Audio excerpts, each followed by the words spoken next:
오늘은 요한복음 1장 6절 하나님께서 주신 말씀 봉독합니다.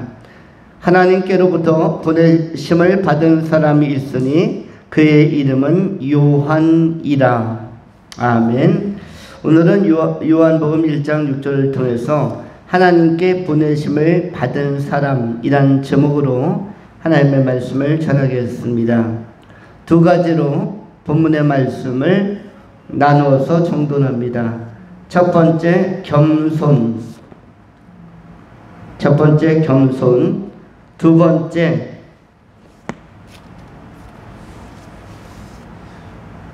청결.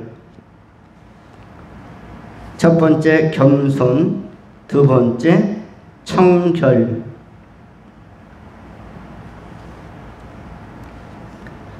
이렇게 두 가지로 하나님의 말씀을 전하도록 하겠습니다.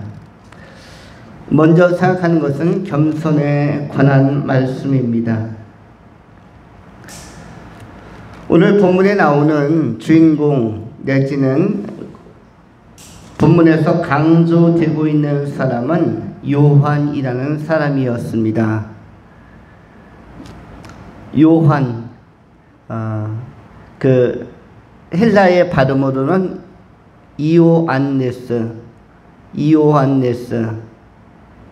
이렇게 우리로는 요한이라고 불려지는 사람이 바로 세례자 요한이었습니다. 이는 제사장 사가랴의 아들이었으면서 동시에 영적 감각이 매우 뛰어났고 그리스도 예수의 오시는 길을 예비하는 데 그의 모든 생애를 전체를 집중시키는 사람. 마치 마시는 김치를 담글 때 배 하나 전체를 갈아 넣는 것처럼 자신의 인생 전체를 시작으로부터 끝까지 그리고 전 존재를 예수님 오시는 것에 집중시키며 인생 전체를 갈아 넣은 사람. 그의 모든 시간은 예수 그리스도 오심에 대하여, 그가 거닐었던 모든 공간은 예수 그리스도 오심을 위하여, 그가 생각했던 모든 사상과 사고체계는 예수 그리스도 오심을 위하여 메시아 그리스도 오심을 소망하고 대망하는데 전생애를 다 쏟아부은 사람이 바로 세례 요한이라고 할 수가 있습니다. 이 세례 요한은 마지막에는 헤롯 안디바라는 사람에 의해서 사형당하고 생애를 마치지만 정말 짧은 나이 33년을 살았지만 짧고 굵게라는 표현은 바로 세례 요한의 생애에 걸맞는 표현이라고 할 수가 있습니다. 사람은 가늘고 길게 사는 사람이 있고 또 그런가 하면 동시에 어떻게 사는 사람이 있습니까? 굵고 길게 사는 사람이 혹자 있는지 모르겠으나 쉽지 않고 굵고 짧게 살아가는 사람의 부류가 있는데 바로 세례 요한은 짧고 굵게 인생을 살아가는 사람. 여기서 굵게라고 할 때는 크신 하나님께 짧았지만 크게 쓰임받은 사람, 크신 하나님께 쓰임받은 사람이 바로 짧고 굵게 해당되는 것입니다. 우리의 인생을 이러한 관점에서 분류에 비유해 보건대 비추어 볼 때 여러분의 생애는 어떻습니까? 가늘고 길게인가? 아니면 굵고 길게인가? 아니면 짧고 굵게인가? 여기서 굵게라고 하는 것은 크게라고 번역할 수 있을 텐데 또는 크게라는 개념으로 환원할 수 있을 터인데 크게 쓰임받는다는 것은 유명하게 쓰임받는 것, 인정받는 것인데 그런데 약간 크게 쓰임받는 것은 뭐죠? 지상에서 유명해지는 것.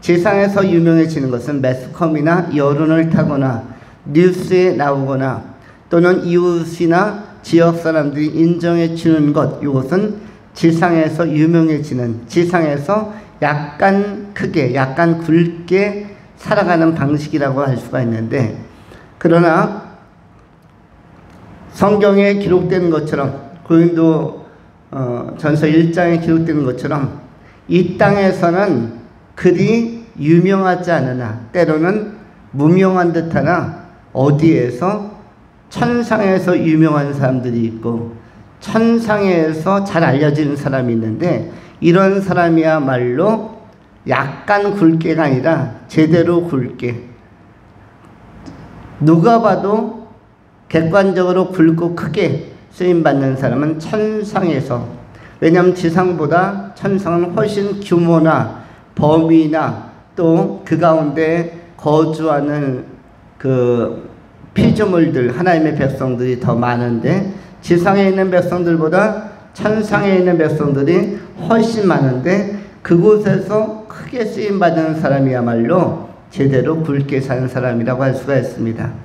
세례 요한은 당시의 유대인들에게 알려진 사람이었으나, 그러나 천상에서는 더 잘 알려진 사람, 그러므로 지상에서도 어느 정도 알려졌고, 세례 요한하면 유대 땅이나 이스라엘 전역에서 또는 인근의 소아시아나 이집트에서도 알만한 사람은 알만한 정도로 나름대로 굵게 살아가는 사람이 있지만, 또 로마의 위정자들이나 군인들에게도 알려지는 사람이 있지만, 그러나 정말로 세례 요한이 굵고 짧게, 굵고라는 단어에 손색이 없게 생애를 산 것은 가장 크신 분 예수를 믿고 예수 그리스도를 기다리고 예수 그리스도를 대망하는데 전생애를 집중시켰기 때문에, 세례 요한은 정말로 굵고 짧지만 굵게 쓰임받은 사람, 크게 쓰임받은 사람이라고 할 수가 있습니다.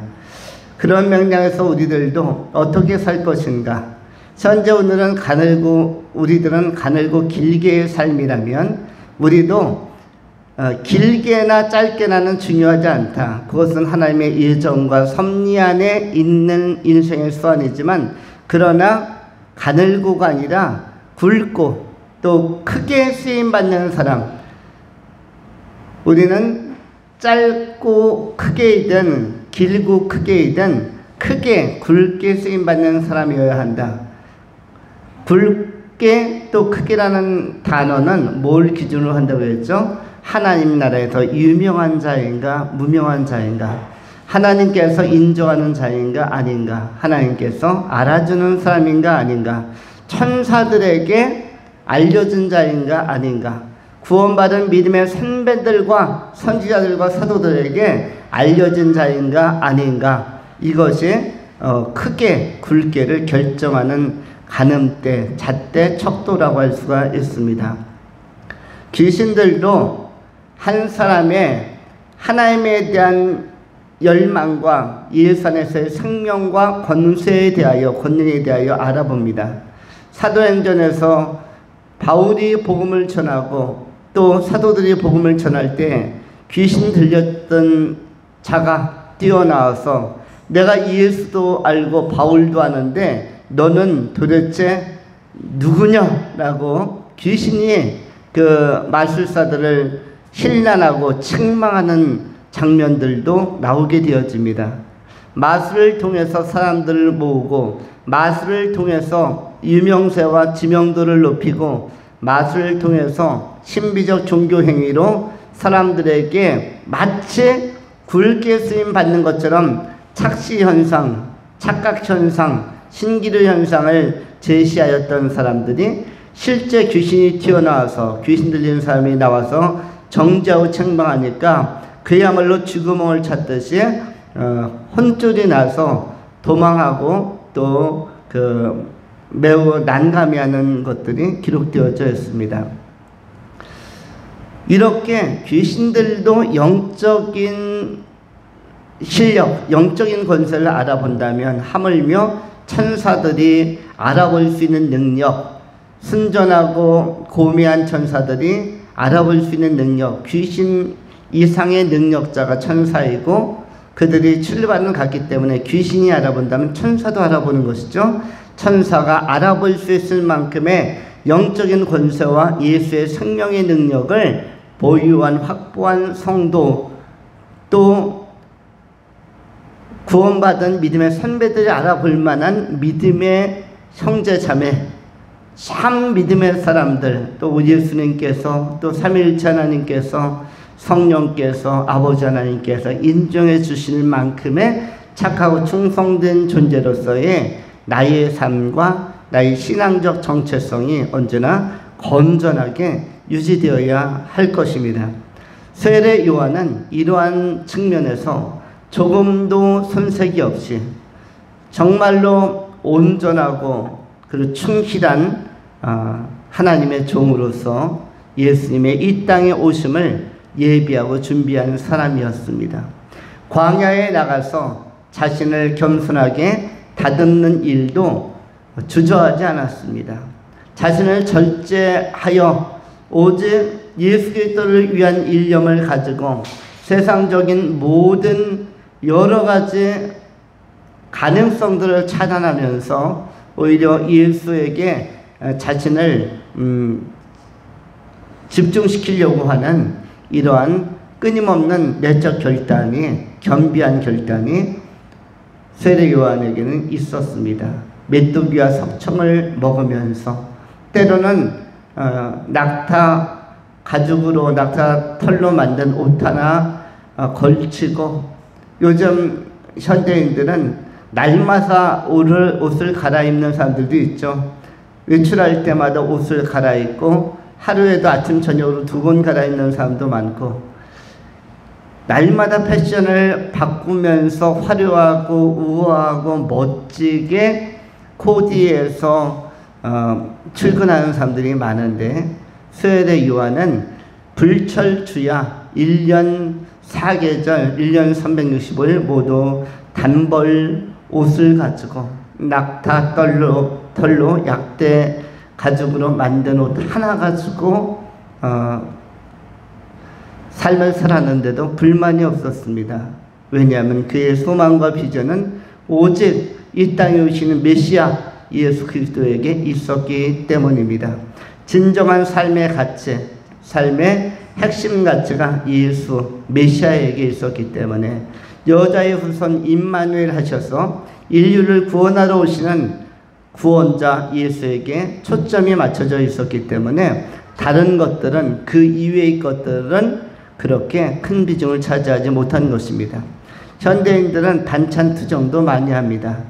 가능하면은 날마다 메뉴를 바꾸어서 식찬을 먹으려고 하고, 어제 먹었던 것을 오늘은 안 먹으려고 조금 다양성을 추구하면서 다른 음식, 다른 반찬을 먹으려고 시도를 합니다. 직장인들도 어제 시켰던 똑같은 메뉴를 시키려고 하지 않고 어제와는 좀 다른 것, 어제 안 먹어본 것, 예전에 안 먹어본 것, 새로운 것들, 또는 새로운 맛집이 있다면 그곳을 찾아가서라도, 또는 그쪽에 주문을 해서라도 배달을 시키든 찾아가든 새로운 것을 추구하려는 경향성이 있습니다. 그런데 세례 요한은 먹는 것조차 어떠했습니까? 똑같은 것이었습니다. 매일 먹어도 질릴 만한, 그리고 너무 지루한 메뚜기. 여러분, 메뚜기를 잘 볶아 먹는 것은 괜찮겠지만은 메뚜기를 생으로 날로 뜯어 먹는다, 이것은 굉장히 역겨운 일입니다. 물론 메뚜기는 식용으로 먹을 수 있는 곤충이기도 합니다. 보통 우리가 동해바다 앞쪽 경포대나 속초, 강릉 이 지역을 가면 강원도 특산물로서, 별미로서 메뚜기를 기름에 튀겨서 소금을 뿌려서 한 컵에 한 2-3천 원씩 이렇게 팔기도 합니다. 그러면 사람들은, 관광객들은 머리부터 그 넓적다리까지, 그 까칠한 그 가시가 있는 다리까지 전체를 통째로 날개까지 그냥 씹어서 먹습니다. 물론 메뚜기를 하나하나 들여다보면서 먹으면 먹지 못할 겁니다. 어떤 경우는 번데기를 먹기도 하죠. 번데기도 역시 그것이 조금 더 크면 나방이가 되기 때문에 이 나방이가 될 자를 그런 곤충을 생으로 먹는다. 아무리 끓여서 주지만 그 번데기도 자세히 들여다보면 먹기가 어렵습니다. 사실 번데기를 고소하다고 먹는 사람들은 머리부터 그 내장까지 또는 그 안에 있는 배설물까지 통째로 다 아주 우적우적 씹어서 먹는 것이죠. 그러면서 참 고소하다. 그리고 중독성이 있다. 하나 먹으면 또 손이 가고 또 하나 먹으면 손이 가서 결국은 한 100여 개가 있는 한 컵을 다 먹어버리는 경우도 있죠. 때로는 관광지가 아니더라도 대형 슈퍼에 가서 번데기 통조림을 사다가 출출할 때나 아니면 매일 먹는 밥이 단조로울 때는 그런 때는 한번 번데기로 입맛을 돋구자 해서 통조림 번데기를 사다 놓고 먹는 경우도 있습니다. 자세히 들여다보면 번데기도 역시 곤충이라서 자세히 들여다보면 먹기가 좀 쉽지 않은 것입니다. 때로는 왜냐하면 그 알도 씹힐 때가 있고요. 내장 씹히는 게 오도독 걸릴 때도 있습니다. 메뚜기도 마찬가지죠. 세례 요한을 위해서 메뚜기를 따로 볶아주는 사람은 없었을 것입니다. 요리해 주시는 분이나 아니면 요리해 줄 만한 여자친구나 아내나 없었습니다. 세례 요한은 독신이었기 때문에. 그리고 뭐 요리 도구를 가져가서 프라이팬에다 볶아가지고 또는 기름에 튀겨가지고 소금 뿌릴 만한 여유도 없었습니다. 그냥 여기저기 풀숲에서 광야로 나갔기 때문에 여기저기 풀 사이에서 튀어나오는 메뚜기, 바위 틈에서 튀어나온 메뚜기를 그야말로 냉큼 잡는 것과 동시에 입으로 들어가는 그 수준이었을 것입니다. 단백질도 많고 여러 가지 거의 완전 식품에 가깝기 때문에 생명을 유지하고 활동하는 데는 지장은 없었겠으나 그 메뚜기를 날것으로 씹어먹는다. 이것은 굉장히 곤혹스러운 일이었을 것입니다. 그럼에도 불구하고 원래 예수의 또 오심에 대한 것이 생애의 목표였고 인생의 목표였기 때문에 한 번도 거기에 대해서 마다하지 않았고 불만을 토로하지 않았습니다. 메뚜기가 맛이 조금 비리거나 또는 씁쓸할 때는 무엇으로 입맛을 돋우었죠? 바로 석청이라고 하는 것. 돌 사이에 있는 어떤 벌들이 돌 사이에서 벌집을 지어놓고 거기서 흘러내리는 꿀로 단맛을 보충하기도 하고 다른 영양소를 보충하기도 하면서 그렇게 상당히 오랜 세월을 광야에서 보냈습니다. 어떻게 보면은 가장 제대로 된 자연인이고 가장 비루하게 인생을 살아간 어떻게 보면 노숙자 이상의 의식주 문화를 유지하면서 선수 오직 예수에 대한 관심만을 보여온 사람이 바로 세례 요한 본문에 나오는 사람이라고 할 수가 있습니다. 세례 요한은 예수님에게 어떤 평가를 받았냐면 여자가 낳은 자 중에 이보다 더 훌륭한 사람은 없다. 이보다 더 큰 자는 없다라고 칭찬을 받은 훌륭한 사람이었고 겸손한 사람이었습니다. 하나님을 경외하는 사람이었고 하나님의 뜻을 감지하고 포착한 사람이었기 때문에 그래서 하나님의 뜻은 메시아 예수 그리스도 이 땅에 구원자로 오신 여자의 후손에 있었기 때문에 하나님을 경외하는 세례 요한은 메시아에 대한 강렬한 관심을 생애의 가장 구체적이고 유일무이한 목표로 잡고 살아간 것입니다. 이 세례 요한의 이 영성은 사실 오늘날 너무 분주하게 그리고 너무 화려하게 살아가는 사람들에게 오히려 한번 귀감이 될 만한 그리고 우리가 단순하게 우리 또한 다시 오시는 예수 그리스도를 맞이하는 자세로서 세례 요한적인 그런 삶의 정돈된 모습 내지는 간절하고 담백한 모습으로 나가는 것도 굉장히 가지라고 생각이 되어집니다. 우리는 예수 그리스도의 영성 자체가 겸손의 영성이라는 것을 잘 알고 있습니다. 빌립보서 2장에 예수님의 영성은 어떠한 영성인가 하면 빌립보서 2장 5절에 이렇게 기록을 합니다. 너희 안에 이 마음을 품으라. 곧 그리스도 예수의 마음이니 그는 근본 하나님의 본체이시나 하나님과 동등됨을 취할 것으로 여기지 아니하시고 오히려 자기를 비어 종의 형체를 가져 사람들과 같이 되었고 사람의 모양으로 나타나셨음에 자기를 낮추사 죽기까지 복종하셨으니 곧 십자가에 죽으심이라. 이러므로 하나님이 그를 지극히 높여 모든 이름 위에 뛰어난 이름을 주사 하늘에 있는 자들과 땅에 있는 자들과 땅 아래에 있는 모든 자들을 예수의 이름에 꿇게 하시고 모든 입으로 예수 그리스도를 주라 시인하여 하나님 아버지께 영광을 돌리게 하셨느니라. 이렇게 기록하고 있습니다. 8절에는 사람의 모양으로 나타나셨으며 자기를 낮추시고 죽기까지 복종하셨으니 곧 십자가에 죽으심이라. 낮추시다 라는 표현이 나오고 있습니다.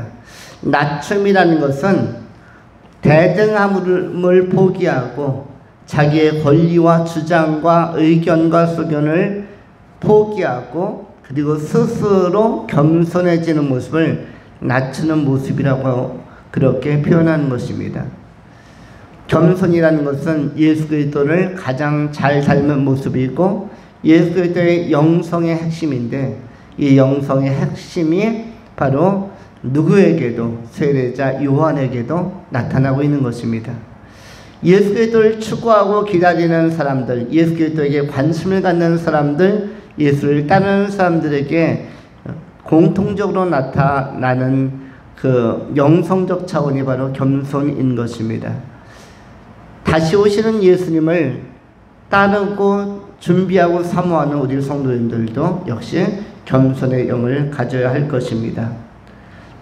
잠언 22장 4절은 또 이렇게 기록을 합니다. 겸손과 여호와를 경외함의 보상은 재물과 영광과 생명이니라.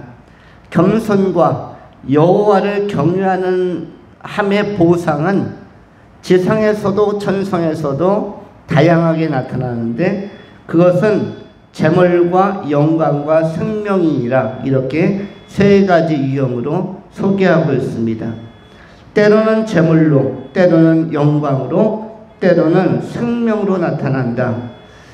이렇게 재물, 영광, 생명이라는 차원에서 이 겸손함의 보상, 결과물들이 나온다라고 기록을 하고 있는데 우리가 하나님의 나라에 가면은 하늘에 무엇이 있습니까? 상급이 있고 하늘에 보화가 있습니다. 그래서 재물이라는 것이 우리 인간에게 또 성도들에게는 주어집니다. 특별히 예수 그리스도를 본받은 겸손한 성도들에게 하나님은 이 땅에서도 부분적인 재물을 채워주시기도 하지만 천상에서는 압도적인 재물을 채워주시죠. 압도적인 재물 중에 하나가 무엇입니까? 바로 처소라는 것입니다. 집, 여러분 현재 대한민국 기준으로 내 집 마련은 화두가 되고 있고 특별히 청년층에서의 내 집 마련은 굉장히 큰 난제요, 미션, 과제로 떠오르고 있습니다. 그런데 이 땅을 떠나서 하나님 나라에서는 우리가 어디에 몸을 둘까? 첫날은 어디에서 머물고 둘째 날은 어디에서 머물까? 하나님 나라에 들어가서. 그런데 내 집이 들어가자마자 내 집이 주어진다라는 것입니다. 이것은 아파트 당첨되거나 분양되는 것과 비교할 수 없는 재물적 가치, 재산적 가치, 보화적 가치, 보물적 가치를 갖는 것입니다. 그래서 마태복음을 통해서도 예수님은 하늘에 보화를 쌓아라, 하늘에 보물을 쌓아라 라고 강조해 주셨고, 보물이 있는 곳에 네 마음이 있다. 보물이 지상에 있는 사람은 우리의 마음을 지상에 빼앗기는 것이고, 보물이 천상에 있는 사람은 천상에 우리의 마음을 집중시키는 것입니다. 세례자 요한도 천상에서 상급도 크고 보물도 있고 보화도 큰 사람이요. 우리 모든 성도들은 신실할수록 이 재물의 복, 특별히 천상에서 받는 재물의 복이 큰 것입니다. 그 처소가 압도적으로 크고 압도적으로 아름다우며 압도적으로 화려하고 압도적으로 만족할 만한 순금과 그리고 보석들로 가득한 우리 가운데 충분히 평안과 만족함을 주는 그러한 하나님께서 친히 준비하신 처소, 아버지의 집이 우리의 몫으로 주어지는 것입니다. 그런 측면에서 겸손과 여호와를 경외함의 보상은 첫 번째 재물로 나타나는 것입니다. 지상에서는 일용할 양식을 포함한 주님의 위로성 체험으로 경험되지만 천상에서는 압도적인 재물로, 보물로, 보화로, 처소로 우리에게 지원이 되고 채워지는 것이죠.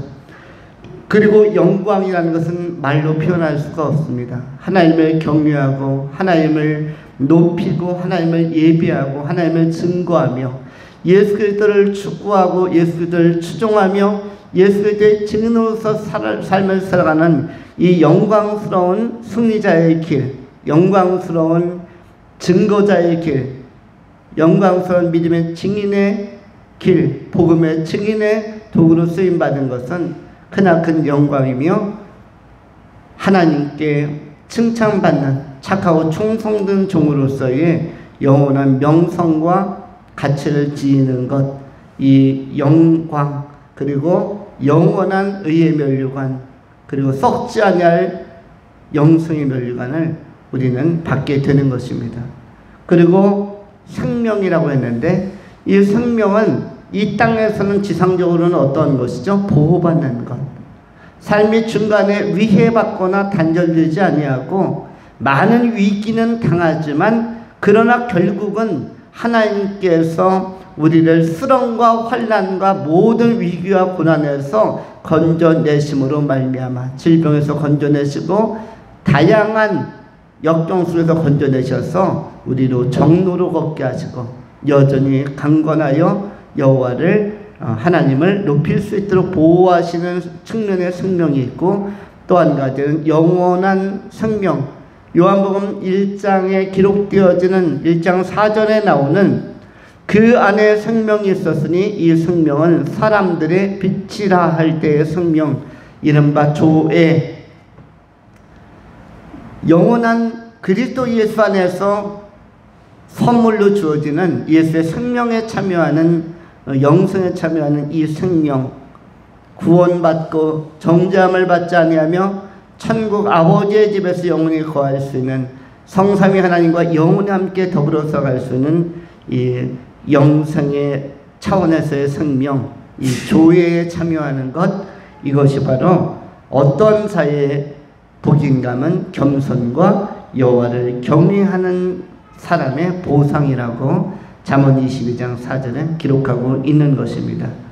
세례 요한도 이러한 길을 겸손하게 추구하고 따라간 것처럼 세례 요한이 예수 그리스도의 초림을 준비했다면, 예비했다면 우리들은 예수 그리스도의 재림을 준비하고 예비하는 또 하나의 세례 요한, 현대적 세례 요한으로서 우리가 이 시대에 각자에게 주어진 영광스러운 삶을 겸손하게 추구해가는 그런 빛의 자녀들이 다 될 수 있기를 축원합니다. 두 번째로 청결에 관한 것입니다. 우리가 청결에 대해서 많이 이야기를 합니다. 성경 가운데는 산상수훈에 청결이라는 것이 기록되어져 있습니다. 청결이 곳곳에 나오지만 그러나 가장 대표적인 것은 역시 산상수훈에 나오는 마태복음 5장 8절의 내용이 그 대표되는 규정이라고 할 수가 있습니다. 마태복음 5장 8절은 다음과 같습니다. 마음이 청결한 자는 복이 있나니 그들이 하나님을 볼 것이며 마음이 청결한 자는 복이 있다. 이러면서 청결에 대하여 복 있는 자라는 도식을 예수님께서 산상순을 통하여 팔복을 통하여 선언하십니다. 청결하면은 쉬운 말로 우리말로 번역하면 깨끗함이라고 할 수가 있죠. 깨끗함.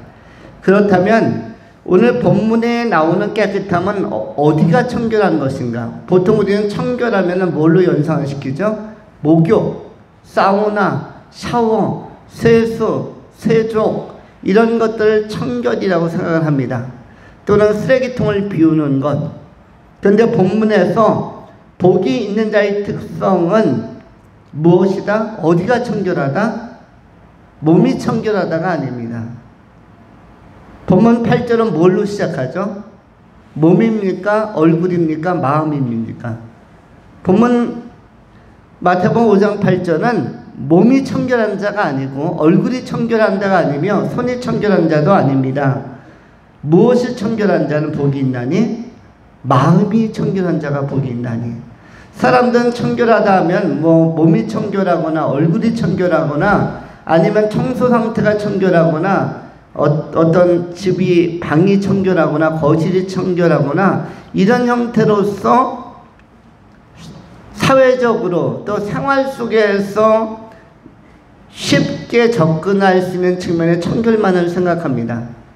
그런데 그런 차원의 청결이 아니라 본문엔 주어가 분명하죠. 복이 있는 청결은 그러한 생활적 청결이나 몸 상태의 청결이 아니다. 구강의 청결, 어떤 손발의 청결, 이런 신체적 청결이 아니라 분명하게 주어가 나와 있죠. 어디가? 마음이라고 은는 이가가 붙으면 다 주어이죠. 마음이라는 주어가 명시되어져 있습니다. 마음이 청결한 자가 복이 있는 것이지 몸이 청결하다든지 또는 생활이 청결하다든지 또는 집이 청결하다든지 이런 차원이 아니라는 사실을 발견할 수 있는 것입니다. 마음이 청결한 자는 복이 있나니. 그래서 오해하지 말아야 할 내용이기도 하고 우리가 예의주시에서 보아야 할 청결의 차원이라는 것을 알 수가 있습니다. 우리가 방이 지저분하면은, 방이 불결하면은 물론 대청소를 해야겠죠. 집안이 또는 거실이, 화장실이 불결하면 청소해야 되겠고, 요즘 여름 같은 계절에는 곰팡이가 많이 돋아나는 계절이기도 합니다. 목욕탕이라든지 세면실에 들어가보면 때국 자국이 굉장히 많은데 누가 때를 세면대에 묻히지도 않았는데 그 때국 자국이 되게 많아요. 그런데 가만히 보면 이 때국물은, 이 지저분한 것은 다 어디에서 왔을까요? 누가 거기다 때를 일부러 묻히고 가지도 않았는데 여름철에는 그런 게 많습니다. 그런 흔적이. 이것은 전부 다 곰팡이가 지나간 자국, 곰팡이가 피어나는 자국들이죠. 그래서 그러한 것들이 전부 다 때의 모양으로 덕지덕지 붙어 있습니다. 그리고 옷가지들도 조금 습한 계절에는 장롱이나 오래 묵은 데서 안에 들어있는 것을 꺼내보면 거기에 파란 곰팡이들이 다 쓸어 있습니다.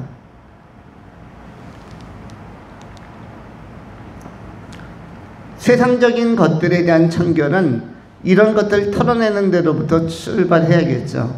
그런데 본문에서는 마음이 청결하다라고 명시하고 있기 때문에 이 청결의 문제는 이렇게 어떤 환기시키고 락스라든지 다른 물품으로 곰팡이 잡듯이 잡는 것이 아니라 무엇으로부터 출발해야 되는가? 바로 회개로부터 출발하는 것입니다. 그래서 마가복음 1장 14절로 15절에 예수님이 이 땅에 오시자마자 청결을 선포했는데 청결의 내용이 무엇입니까? 마가복음 1장 14절 15절은 이렇게 기록을 합니다. 요한이 잡힌 후 예수께서 갈릴리에 오셔서 하나님의 복음을 전파하여 이르시되 때가 찼고 하나님의 나라가 가까이 왔으니 회개하고 복음을 믿으라 하시니라. 세례 요한이 잡히고 나서 예수님께서 갈릴리에 오셔서 본격적으로 하나님의 복음을 전파하셨는데 이르시되 가라사대 때가 찼고 하나님의 나라가 가까워왔으니 회개하고 복음을 믿으라 하시더라. 예수님께서 제시하신 청결의 방식은 회개하고 복음을 믿는 것입니다. 회개하고 복음을 믿는 것이 어떠한 것이다? 마음의 청결을 유지하기 위한 근원적인 전제 요건이고 가장 첫 번째로 해야 할 문제다, 해야 할 일이다 라고 가르쳐주고 있는 것입니다. 사도행전 3장에도 18절에 이렇게 기록을 합니다. 그러므로 너희가 회개하고 돌이켜 너희 죄 없이 함을 받으라. 이같이 하면 새롭게 하는 날이 주 앞으로부터 이를 것이요 또 주께서 너희를 위하여 예정하신 그리스도 곧 예수를 보내시니 하나님이 영원전부터 거룩한 선지자들의 입을 통하여 말씀하신 바 만물을 회복하실 때까지는 하늘이 마땅히 그를 받아두리라. 이렇게 기록하고 있습니다. 사도행전 3장 18절의 말씀. 그러므로 너희가 회개하고 돌이켜 너희 죄 없이 함을 받으라. 이같이 하면 새롭게 되는 날이 주님 앞으로부터 이를 것이요. 이것이 베드로를 통해서 선언하는 청결에 대한 말씀인데 바로 회개로 연결되고 있습니다. 너희가 회개하고 돌이켜 너희 죄 없이 함을 받으라. 어떤 상태가 마음이 청결한 것인가? 죄 없는 상태가 마음이 청결한 것이며 회개하고 돌이키는 것이 청결해질 수 있는 유일한 방안이요 방식이요 대안이라는 사실을 알려주고 있는 것입니다. 청결이라는 것은 회개로부터 출발하는 것입니다. 삭개오가 청결해지는 것은 삭개오가 세금을 많이 걷는 자요, 토색한 자요, 그리고 다른 사람의 약점을 이용한 자요, 세금을 많이 걷어들이면서 연약한 사람들을 압박한 사람이었는데 그가 어떻게 하여 예수님 오실 때 누가복음 19장에서 뽕나무 위에 올라가서 예수님을 만나고 거기에서 회개하면서 자기가 다른 사람을 괴롭게 한 것, 토색한 것을 4배나 갚겠다, 갑절로 갚겠다 이렇게 뉘우치며 회개하는 모습을 보여주고 새 사람이 되어줍니다. 그런데 이렇게 회개라는 것은 청결의 전제 요건이고 회개한 사람이 마음이 청결한 자요 곧 회개한 사람이 복이 있는 자인데 회개는 두 가지 내용이 있죠. 첫 번째 내용은 뭡니까? 회예요. 회. 회가 한문으로 무엇입니까? 뉘우치다. 뉘우치다. 그 다음에 두 번째 내용이 뭡니까? 회개의 두 번째 내용은 개입니다. 개는 무슨 개자입니까? 한문으로 고칠 개, 개선할 개. 회자는 무슨 회라고 하였습니까? 뉘우칠 회, 돌아볼 회, 돌이킬 회, 반성할 회, 느낄 회. 이렇게 돌아보고 느끼고 반성하는 것, 뉘우치는 것이 회라면 개는 고치고 개선하고 새롭게 추구하고 도전하는 것을 개라고 합니다. 회라는 것은 문제점을 진단하는 것입니다. 어떤 건축물이 제대로 지어지고 있는지, 그 담장을 쌓아 올린 것이 금은가지 않는지, 그리고 똑바로 올라가는지 점검하는 것, 또는 어떤 지붕이 비가 새는 곳은 없는지, 이런 것들은 회, 점검하고 고찰하고 성찰하는 것은 회, 뉘우치는 것은 회이고 개는 고치는 것입니다.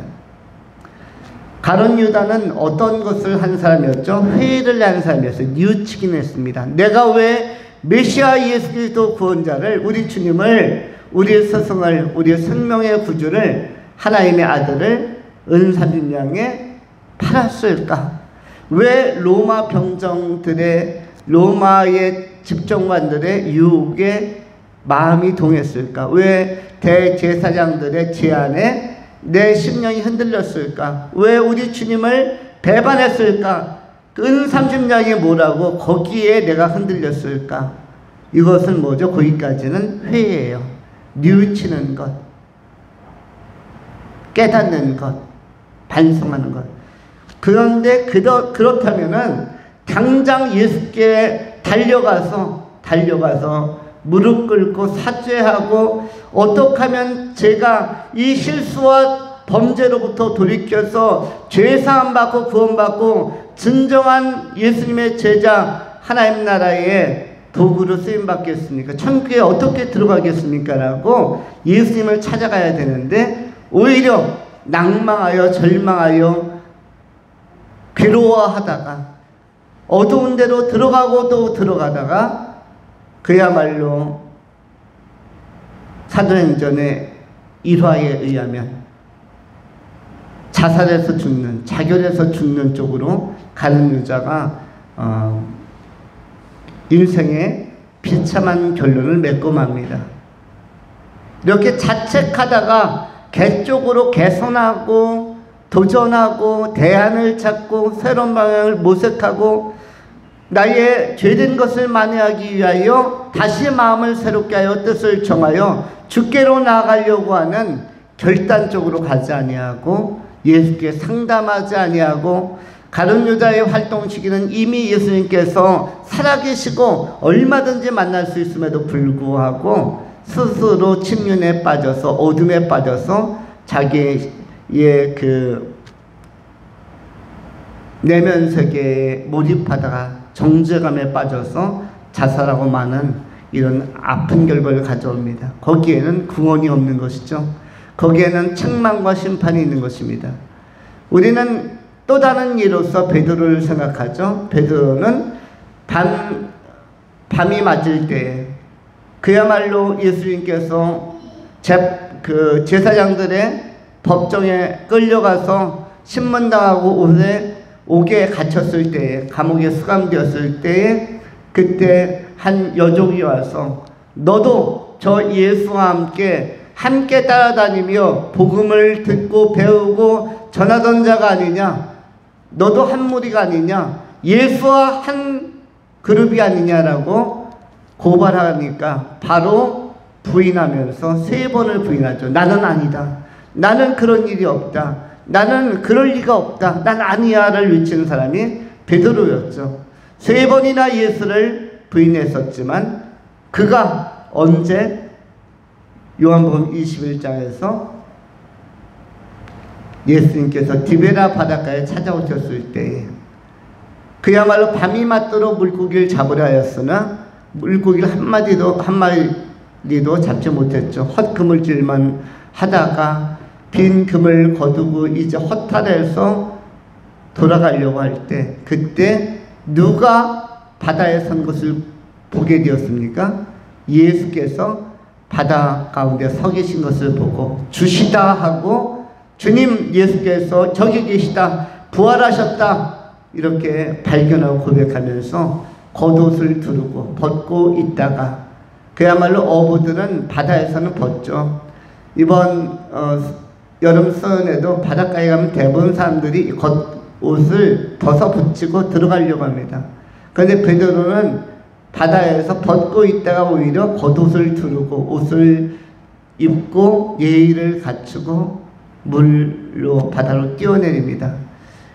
일반적으로 수영장이나 바다에서 볼 수 없었던, 옷을 입고 있다가도 벗고 바다로 뛰어내리는 것이 정상인데, 이 사람은 벗고 있다가 오히려 옷을 제대로 갖춰 입고, 남자로 치면 팬티만 입고 있다가 속옷 입고 내복 입고 넥타이 매고 와이셔츠 입고 양복 기지바지 콤비를 입고 거기다가 코트까지 걸쳐 입고 그리고 뛰어내렸다는 것인데, 이건 무엇입니까? 제대로 예수님을 이젠 따르겠다라는 어떤 차원이라고요? 회의의 차원이 아니라 개의 차원이라는 것입니다. 주님께서 인도하시는 방향으로 따르겠습니다. 주님께서 이끌어 주시는 방식으로 따르겠습니다.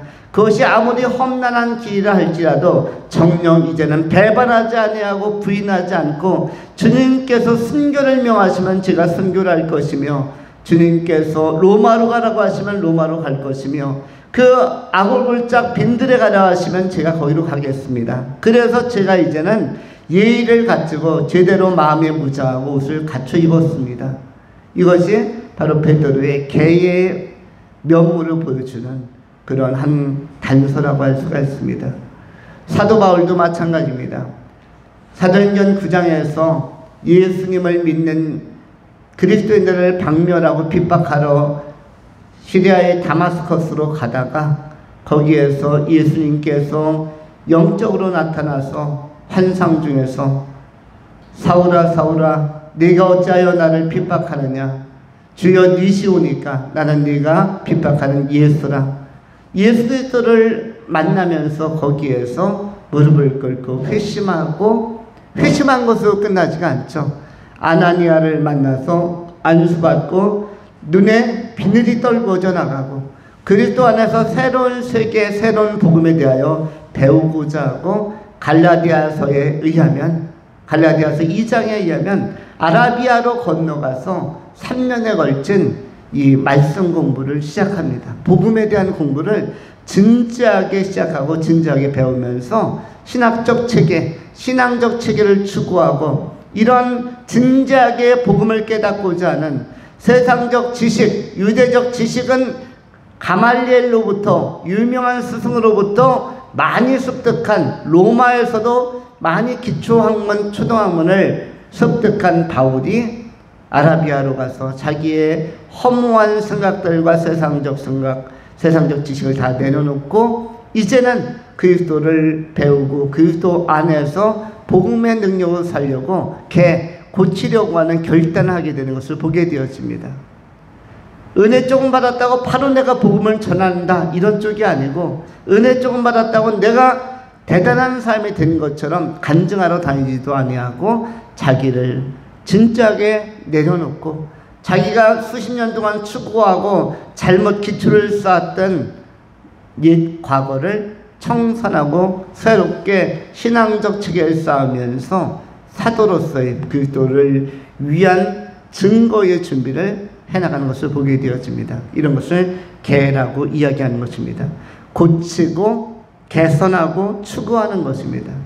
우리에게 있어서도 말씀을 듣고 어떻게 하고 말씀을 듣고 깨닫고 회개하고 뉘우치고 그리고 우리가 그것을 고치고 실행해 나갈 수 있는 그리고 더욱더 온전한 삶을 향하여 더 온전한 그리스도인으로서 온전한 예배자로서 그리스도의 증인으로서 그리고 책임성 있는 하나님의 사람으로 이 시대에 빛으로 소금으로 살기 위하여 결단하고 작정하고 파송되어지는 그런 아름다운 변화가 우리 안에 있어야 할 것입니다. 이 세대를 본받지 아니하고 마음을 새롭게 함으로 변화받는 사람들 그들의 성실한 증인으로서 세례 요한이 우리 주 예수 그리스도를 증거했듯이 메시아라고 예수를 선포했듯이 그리스도라고 선언했듯이 우리도 오늘 시대에 복음을 세례 요한적 열정을 가지고 담대성을 가지고 전파하고 하나님 나라를 꿈꾸고 지향하고 소망하는 복음의 증인들이 다 될 수 있기를 축원합니다. 기도하겠습니다. 좋으신 하나님 감사합니다. 우리 주 예수 그리스도 안에서 변화된 사람들 세례 요한이 초림하시는 예수 메시아를 위하여 생애를 다 드린 것처럼 오늘 현대에 예수 믿는 우리들 재림하시는 메시아 재림하시는 그리스도 예수를 위하여 남은 생애를 겸손하게 내어드릴 수 있는 그리고 그리스도를 본받으며 증거할 수 있는 복음의 종들이 복음의 도구들이 다 되게 하여 주시옵소서. 평강의 주님을 찬미하오며 우리를 세례 요한처럼 이 시대에 귀하게 사용하실 우리 구주 예수 그리스도의 이름으로 축복하며 감사하며 기도하옵나이다. 아멘.